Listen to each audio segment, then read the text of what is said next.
ഈ ഒരു ഐറ്റം ഉണ്ടെങ്കിലില്ലേ ചോറിൻ്റെ കൂടെ വേറെ ഒരു കറിൻ്റെ ഒന്നിൻ്റെ ആവശ്യമില്ല. ഇത് മാത്രം മതി, എത്ര വേണമെങ്കിലും ചോറ് നിങ്ങൾ കഴിക്കും.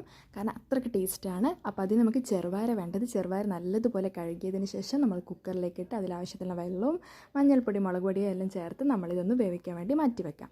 പിന്നെ നമുക്ക് ഇത്രയും സാധനങ്ങളൊന്ന് കട്ട് ചെയ്തെടുക്കണം. പിന്നെ നമ്മുടെ ചെറുപയർ നല്ലതുപോലെ വെന്തിട്ടുണ്ട്.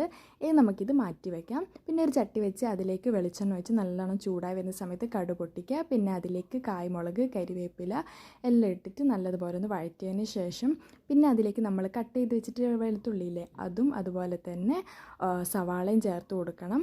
ഇതെല്ലാം ഒന്ന് വഴറ്റിയെടുത്തതിന് ശേഷം ഇതിലേക്ക് ഞാൻ പച്ചമുളക് ചേർത്തിട്ടുണ്ട്, അതും കൂടി ഇട്ട് കൊടുക്കുക. പിന്നെ ഇതിലേക്ക് മഞ്ഞൾപ്പൊടി, കുറച്ച് മഞ്ഞൾപ്പൊടിയും കൂടി ചേർത്ത് അതിൻ്റെ പച്ചമണം ഒന്ന് മാറുന്ന സമയത്ത് അതിലേക്ക് നമ്മൾ വേവിച്ച് വെച്ചിൽ ചെറുപയർ അതിൻ്റെ വെള്ളമില്ലാണ്ട് വേണം ഇട്ട് കൊടുക്കാനായിട്ട്. എന്നിട്ട് നല്ലതുപോലെ ഒന്ന് മിക്സ് ചെയ്തെടുക്കണം. അപ്പോൾ ഇത് നമ്മുടെ ഈ സംഭവം റെഡി ആയിട്ടുണ്ട്. അപ്പോൾ ചോറിന് ഇത് മാത്രം മതി. നല്ല അടിപൊളി ടേസ്റ്റാണ് കേട്ടോ, അസാധ്യ ടേസ്റ്റാണ്. അപ്പോൾ എന്തായാലും ട്രൈ ചെയ്ത് നോക്കുക. Thank you.